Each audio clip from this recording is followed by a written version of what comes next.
वर्ष था 1946। स्थान England Salisbury. Common cold Hindi में जुकाम या प्रतिस्याय के उपाय के लिए ब्रिटिश मेडिकल रिसर्च काउंसिल ने एक संशोधन केंद्र रिसर्च यूनिट की स्थापना की। हर 15 दिनों में 20 लोगों को बुलाया जाता था। उन्हें पैसे देकर विविध वायरस उनके शरीर में प्रवेश कराए जाते थे और फिर जुकाम को मिटाने के लिए विविध दवाई देकर निष्कर्ष निकाले जाते थे। अंततः 1989 में उसे बंद कर दिया। कारण असफलता। जुकाम होने के निश्चित कारण ही नहीं मिले तो फिर इसे मिटाने का तो प्रश्न कहाँ। यह थी आधुनिक संशोधन की निष्फलता की कहानी। नमस्कार, स्वतंत्र चिकित्सालय वडोदरा गुजरात से मैं डॉक्टर मुकेश पटेल आपका हार्दिक स्वागत करता हूँ। हमारे चिकित्सालय में हम तथाकथित असाध्य शुगर, बीपी, हृदय रोग जैसे विविध रोगों की बिना कोई दवाई चिकित्सा करते हैं। आज आपको आए दिन परेशान करने वाले एक रोग जुकाम या प्रतिस्याय का मूल कारण एवं 3 उपाय बताऊंगा। यदि आप या कोई मित्र संबंधी इस समस्या से परेशान है तो वीडियो को अंत तक ध्यान से देखेंगे तो आपको बहुत काम आएगा। वस्तुतः 1946 में चक्र, पहिया, व्हील की या शून्य की शोध करने के लिए कोई रिसर्च सेंटर बनाकर 45 वर्ष तक चला था तो आप उन्हें क्या कहेंगे? आप कहेंगे ऐसा कोई करेगा ही नहीं। वस्तुतः कॉमन कोल्ड रिसर्च सेंटर में यही तो हुआ। कैसे? हर रोग मानवी जितना ही पुराना है। हमारे पूर्वजों ने रोगों का गहन संशोधन करके सूत्रात्मक शैली में लिखा। न्यूनतम शब्दों में महत्तम माहिती मिलती है। उन्होंने संपूर्ण संशोधन का निष्कर्ष मात्र 3 वाक्य में लिखा। क्या लिखा? संधारणा जीर्ण रजोति भाष्य क्रोधर्त वैषम्य शिरोभितापै संजागराति स्वप्नाम्बुसीता अवस्यायकै मैथुन बाष्पसेके संस्थान दोषे शिरसि प्रवृद्धो प्रतिस्याय मुदीरयेत्तु। ब्रिटिश मेडिकल रिसर्च काउंसिल यह पढ़ लेता तो उसका 45 वर्षों का परिश्रम, पेपर और पैसा व्यर्थ नहीं जाता। 45 वर्षों का पेपर वर्क एक बाजू रखें और दूसरी बाजू यह 3 वाक्य लिखा एक छोटा सा टुकड़ा रखें। प्रतिदिन 100 पेपर गिने तो 45 वर्षों के सभी पेपर सीधी रेखा में रखें तो पूरी पृथ्वी के 10 चक्कर लगेंगे। हो सकता है उसमें कुछ व्यक्तियों के स्वार्थ भी सम्मिलित हो, जाने दो।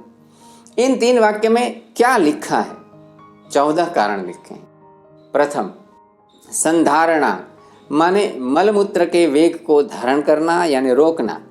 शास्त्र कहते हैं न वेगान धारयेत् धीमान न वेगान कारयेत् धीमान। अर्थात बुद्धिमान व्यक्ति शरीर के 13 प्रकार के वेग जैसे मलमूत्र विसर्जन, भूख, प्यास इत्यादि को न रोकें न बलपूर्वक करें।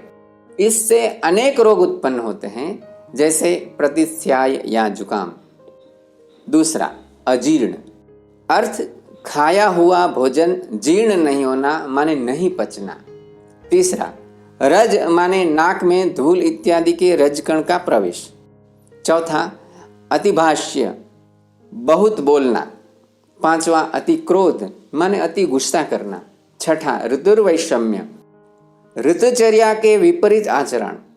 वर्ष की 6 ऋतुएं हैं: वसंत, ग्रीष्म, वर्षा, शरद, हेमंत, शिशिर। हमारे पूर्वजों ने ऋतुओं के तापमान, नमी, सूर्य प्रकाश इत्यादि का गहनतम अभ्यास किया। इसका शरीर पर होने वाले प्रभाव का अभ्यास किया। इनसे बचने हेतु हर ऋतु के आहार विहार के नियम बनाए। उसको ऋतुचर्या कहा। इसके विषय में विस्तार से वीडियो इसी चैनल पर देख लें। उस ऋतुचर्या के विपरीत आचरण से जुकाम होता है। 7वां, शिरोभितापै सर में धुआं इत्यादि लगने से गर्म होना। 8वां, संजागरा रात में अधिक जागने से। 9वां, अति स्वप्ना अति सोने से। ऐसे ही अत्यंबु माने अधिक पानी पीने से। सीता माने अधिक ठंडे पदार्थों के सेवन से। अवस्याय के माने हिम या ओश कोहरा के अति संसर्ग से। इस प्रकार विविध कारण आप समझ लें। इन कारणों से क्या होता है? शिरसि संस्थान दोषे माने मस्तक में कफ बढ़ता है। इस विषय में 6 प्रश्न हैं। प्रथम प्रश्न, कफ क्या है?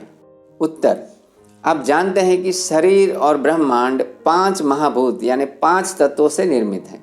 पृथ्वी, जल, अग्नि, वायु और आकाश। पृथ्वी और जल तत्व से कफ बना है। दूसरा प्रश्न, अतिरिक्त कफ से वायु क्यों बढ़ता है? उत्तर, किसी सूखी वस्तु में पानी मिलता है तो उस वस्तु के विसर्जन की प्रक्रिया की गति बढ़ जाती है। प्रयोग करें। मूंग या चावल पानी में भिगोकर प्लास्टिक के हवाचुस्त बोतल में बंद करके रखें। दूसरे दिन वह बोतल फूल जाएगी। क्यों? उसमें विविध बैक्टीरिया उत्पन्न होते हैं जो उस वस्तु का विघटन करते हैं। उसी प्रक्रिया में वायु भी उत्पन्न होता है। तीसरा प्रश्न, उस बढ़े हुए वायु से क्या होता है? उत्तर, प्रवृद्ध वायु तो प्रतिस्याय उदीरयेत। बढ़ा हुआ वायु प्रतिस्याय जुकाम उत्पन्न करता है। चौथा प्रश्न, क्यों करता है? उत्तर, बढ़ा हुआ वायु मस्तक में से बढ़े हुए कफ को बाहर निकालने का प्रयत्न करता है। उसे आप जुकाम प्रतिस्याय कहते हैं। यह था कारण। अब पांचवा प्रश्न, यह होने के पश्चात आप उपाय क्या करते हैं? उत्तर, सामान्यतः कृत्रिम उपाय जैसे विविध केमिकल्स, गोली, दवाई। परंतु रसायनों के प्रभाव से यह बैक्टीरिया या वायरस का काम रुक जाता है। इससे जुकाम के लक्षण दब जाते हैं, परंतु मूल कारण रूप कफ वहीं रह जाता है, जो आगे चलकर दमा, अस्थमा, श्वास रोग जैसे कई क्रॉनिक डिसीज उत्पन्न करता है। अंततः व्यक्ति अधिक परेशान होता है।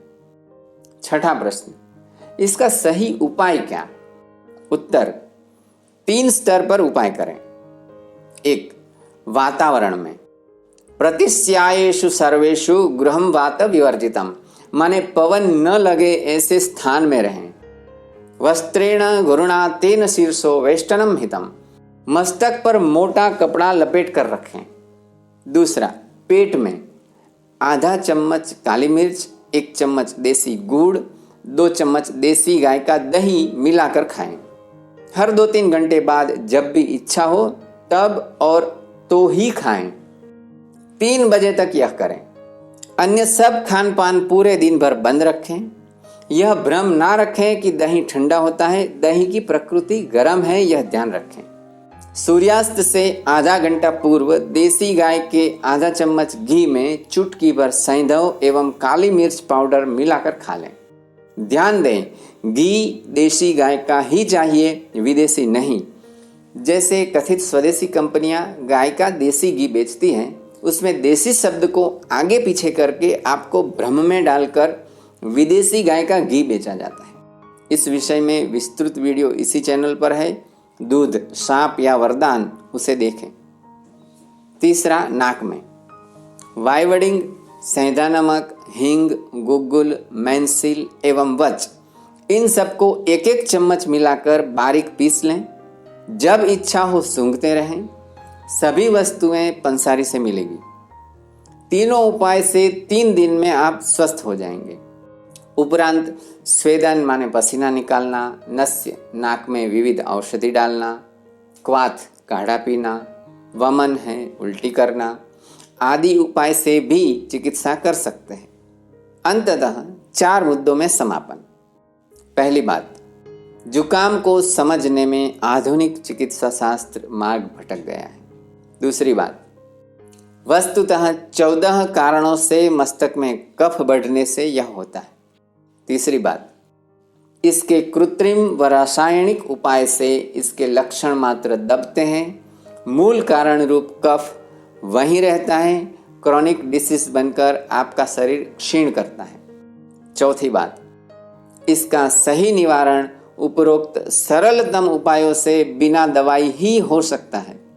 यदि आपको माहिती उपयोगी लगी तो वीडियो को लाइक करें, आपके सभी ग्रुप, मित्र, संबंधियों को शेयर करें, जिससे यह माहिती ऐसे व्यक्ति को मिले जिसे आवश्यकता हो और उसके स्वास्थ्य में मदद करने का पुण्य आपको मिले।